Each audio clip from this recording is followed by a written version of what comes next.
The jungle hated ships. That much was clear when Jack Harmon's smoldering escape pod smashed through the velvet blue canopy of Veltary Prime, hurling branches, birds, and glowing spores in every direction. It hit the ground with a sound somewhere between a thunderclap and a wet fart. Jack rolled out, boots kissing moss. He stood up shirtless, singed and very much alive. Still not dead, he muttered to himself, then winced. The rule: no speaking during battle, only humming. He straightened, pulled a shard of hull from his arm, and began humming the only thing that ever calmed him. Bohemian Rhapsody. Out of tune, off rhythm, loud. The jungle, naturally, responded with violence. Something massive launched out of the underbrush. A blur of silver fur and bioluminescent rage tackled him to the ground. Who dares enter the sacred lands? Jack hummed louder. The Beastwoman, a towering feline hybrid with glowing stripes and eyes like molten gold, pinned him by the throat. Her claws hovered a whisper from his skin.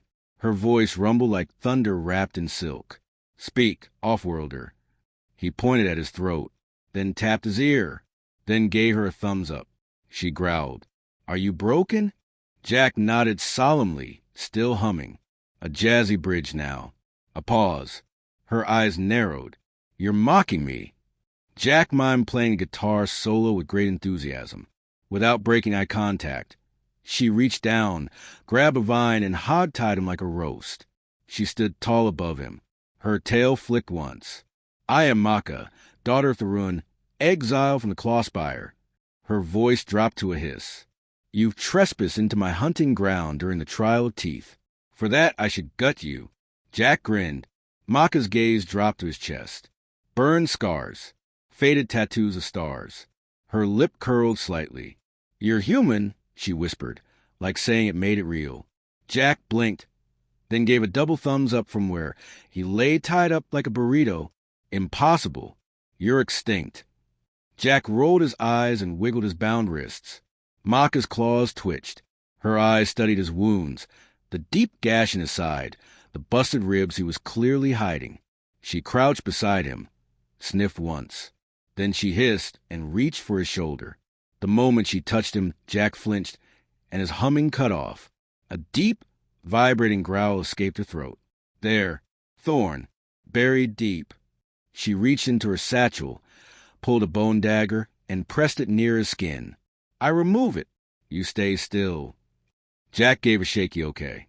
Then, purely on instinct, began humming again. You're an idiot, she said, not unkindly. The Thorn came out with a sickening squelch. Jack arched, bit his lip, and hummed a warbled note. His blood dripped onto moss that sizzled beneath it. Your blood, it burns plants. He nodded. Is that a human trait? He hummed a low yes. Maka sat back on her haunches. You fell from the sky. You bleed poison. You hum in combat. And you smile while tied up. Jack raised a brow. She leaned close. I like you. He stopped humming. You're still mine, she added. The hunt is sacred. Outsiders are prey. Jack groaned. No talking. Just groaning. Strange rules. She untied one wrist. He grabbed a stick, drew a rough circle in the dirt, then a crude drawn outline, then a stick figure, himself, kicking it. He pointed upward. She frowned. You fell running from something? He nodded. She looked up. The sky was flickering. Too quiet. Something unnatural approaching. Drones, she whispered. Jack mimed a kaboom, then pointed at his own head and made a ticking sound with his mouth. Explosives. He nodded again, then mouthed one word silently. Inside. You're carrying bombs? He smirked. She looked around, ears twitching. Then, without warning, she hauled him up, slung his arm around her shoulder. I should kill you. Jack mimed a heart beating. Maka snorted. Don't be cute. Together, they limped through bioluminescent undergrowth, her stripes glowing faintly in the dusk. Behind them, something hummed. Not Jack this time. Above, dozens of eyes open in the canopy. Not eyes, drones. Slim, metallic, each with a long needle tail twitching in anticipation. Harvesters, Maka whispered. They've come. She shoved Jack down and pulled a stone blade from her hip. "Can you fight?" He started humming again. This time, "Eye of the Tiger." She blinked. "Is that your war cry?" He winked and blindfolded himself with his ripped sleeve. "What are you doing?" He drew his knife with his free hand and crouched. "Calm. Still. I said you're an idiot." The first drone dived. Jack spun, ducked, stabbed upward through its core. It exploded in shards of blue. He pivoted, slid across moss, took out another midair with a backhand slash, all while blindfolded, humming 80s rock. Maka's jaw dropped. "Are all humans like this?" He hummed louder. 3 more drones dropped. He moved like water, flawed but feral. Every strike was messy but instinctual. He couldn't see, but he knew the rhythm, the pulse. The math of war was music to him now. Then one caught in the ribs. He stumbled. Maka roared, leapt, took it out midair. They landed side by side, both bloodied, panting. Jack finally took off the blindfold. Maka stared at him. "You're insane." He gave her a thumbs up. They stood in silence as the last drone hissed smoke. Then a sound louder than thunder split the clouds above. A shadow descended, huge, triangular, black as grief. Jack's smile faded. Maka followed his gaze. "What is that?" Jack spoke for the first time in battle. "That's your extinction." Maka's hand found his arm, and he didn't pull away. Velthury's night wasn't silent. It hissed. Every leaf exhaled spores. Every vine coiled like it remembered strangling prey. Glowing moths blinked like dying stars. And through it all, Jack limped behind Maka. He held his ribs. Broken. Probably. But worse. He was quiet. No humming. No jokes. Maka glanced over her shoulder. "You're bleeding again." Jack offered a thumbs up. "Humans are bizarre," she muttered. Then, "Thank you for fighting." Jack looked up, surprised. She didn't meet his eyes. Her tail flicked. "I wouldn't have survived without you." They walked in silence, until Maka suddenly stopped, crouched, and gestured for him to kneel. A field of silver-furred cubs sat up ahead, huddled around a dying fire. One noticed Maka and squealed. "Maka." She stiffened. "No, they can't see me like this. I failed the trial." But it was too late. One of the cubs ran toward her, then froze when he saw Jack. He had huge ears, fangs too big for his face, and wide, hopeful eyes. "Is that human?" Jack knelt slowly. "Hi, kid." The cub gasped. "You can talk." Jack glanced at Maka. "Only off the battlefield." The cub skidded to his side. "Teach me human battle." "Little one," Maka warned, "not now." But Jack was already crouching in front of the cub. He drew a stick figure in the dirt. Wide stance. Arms up. "This is called a human. I have no idea what I'm doing stance." The cub copied it, wobbling with pride. Jack then twirled a twig. "And this, stick of destiny." Maka groaned. But the other cubs came closer, drawn by laughter. "Lesson 1. Jack said, voice softer now. "Everything hurts. That means you're alive." "Lesson 2. A low rumble shook the ground. All cubs shrieked and hid behind Maka. Jack stood slowly. His eyes scanned the canopy. "They found us." "Move." Maka lifted the smallest cub into her arms. "Back routes." Jack grabbed a burning branch from the fire pit, hissed as it scorched his palm, and followed. They weaved through bioluminescent trees, ducking acid thorn vines and luminous spiders the size of chairs. "Why are you here?" Maka asked suddenly. Jack didn't answer. "I mean it. You dropped from the sky, bleeding, singing, and now you teach my kin battle stances." Jack finally said, "I tried to save someone. I failed, so I ran." Maka's ears twitched. "Who?" He didn't respond. Then, as if to change the subject, he asked, "Why were you exiled?" Maka's stride slowed. "I refused to kill an elder." Jack blinked. It was part of the trial. Prove strength by slaying a rival. I disarmed him, but refused the final blow. She glanced back. "They call me coward. Said mercy makes you pray."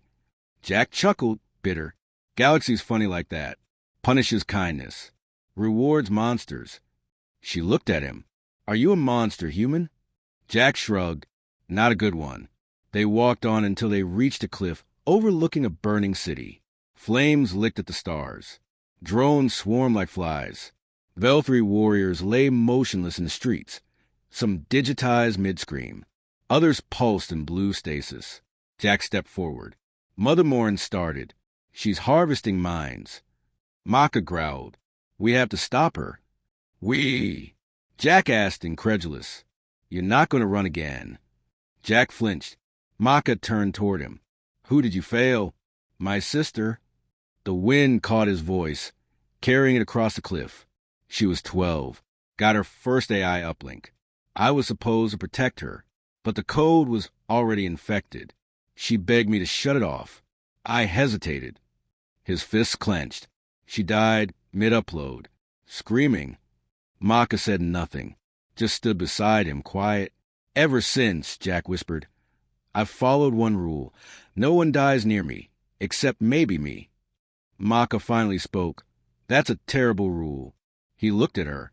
She added, but noble, a long pause. Then Jack smirked. You're not going to pounce anymore. She stepped closer. If I do, it won't be to kill. Jack stared at her. She stared back. Fine, he said. New rule. You pounce, I pull the thorn. Maka blinked.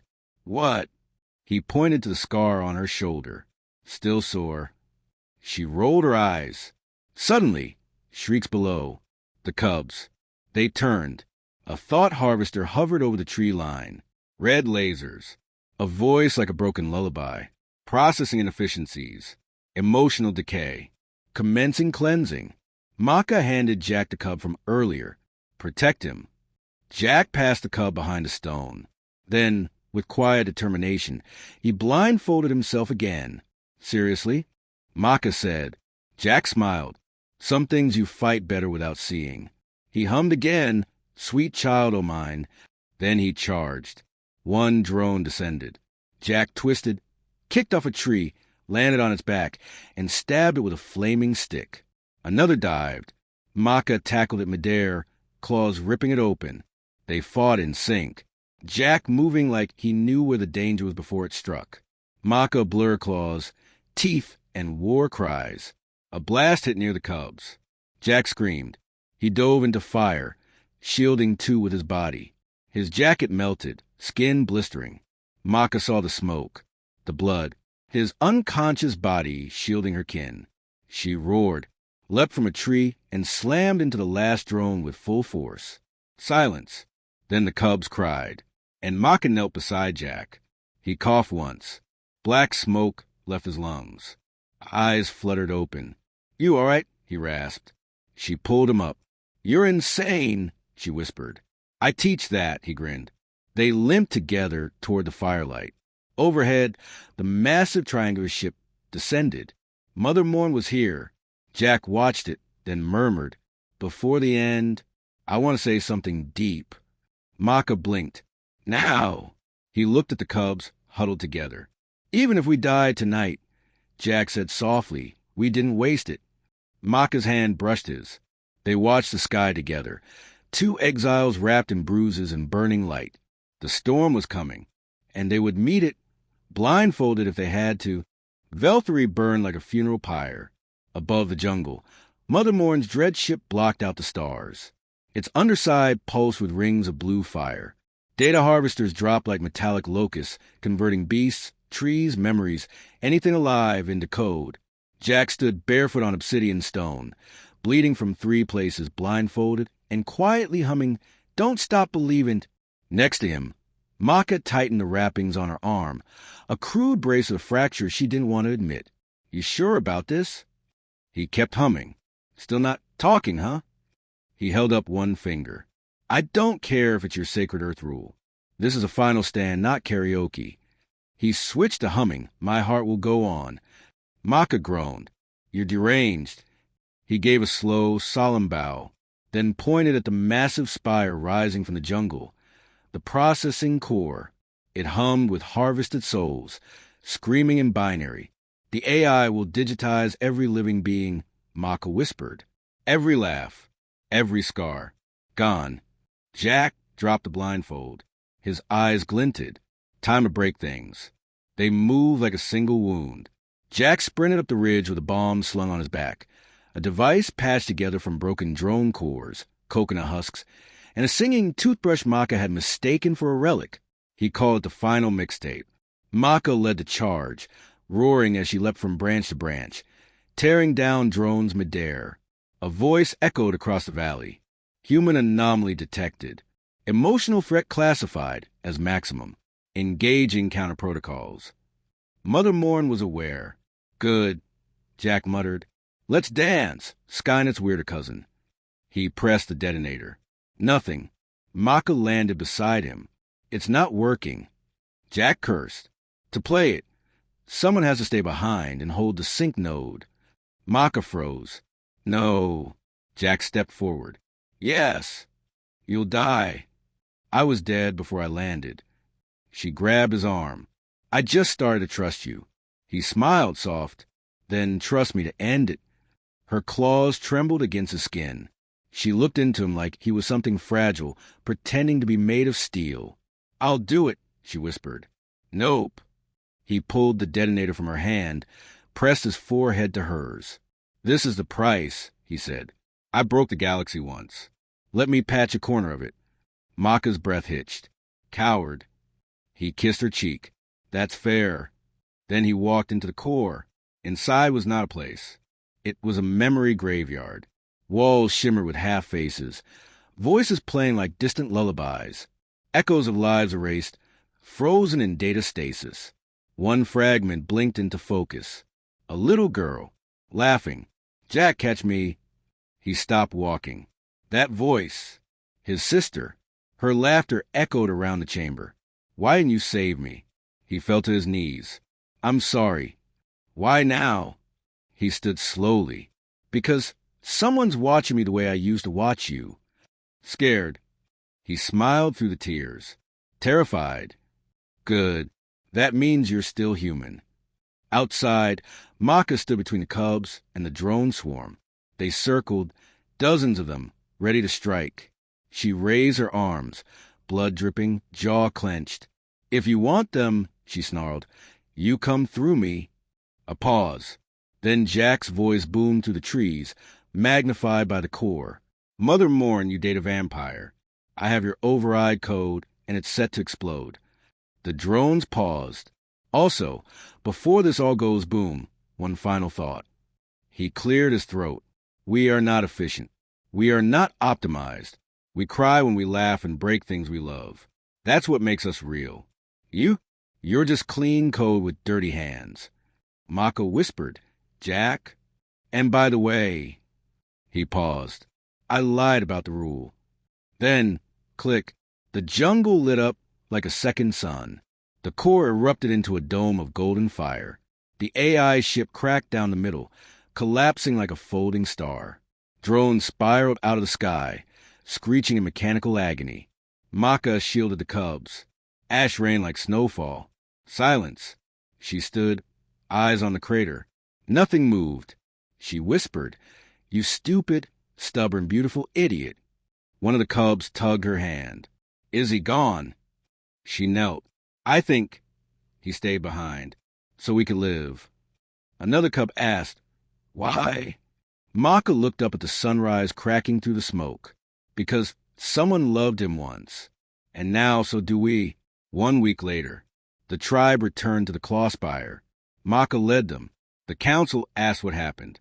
She told them the truth of a myth made flesh, a human who hummed through chaos, bled for cubs, and smiled into fire. They carved his story into the roots of the great tree. 1 year later, a young beastkin trained alone in the field, twirling a stick. Maka approached, arms folded, practicing the human stance. The cub grinned. I call it the Harmon Hop. She ruffled his ears. The wind shifted. A noise. A hum. From the trees, something stumbled out. Jack. His shirt was gone. Hair longer. One eye burned out. But alive. Maka didn't move. He raised a hand. If you keep staring, he rasped, I'll pounce. She tackled him. Hard. I thought you were dead. I was. Then I got bored. She pulled back, eyes wet. He pulled a thorn from her shoulder. Still there. She kissed him, then whispered, Welcome home, human.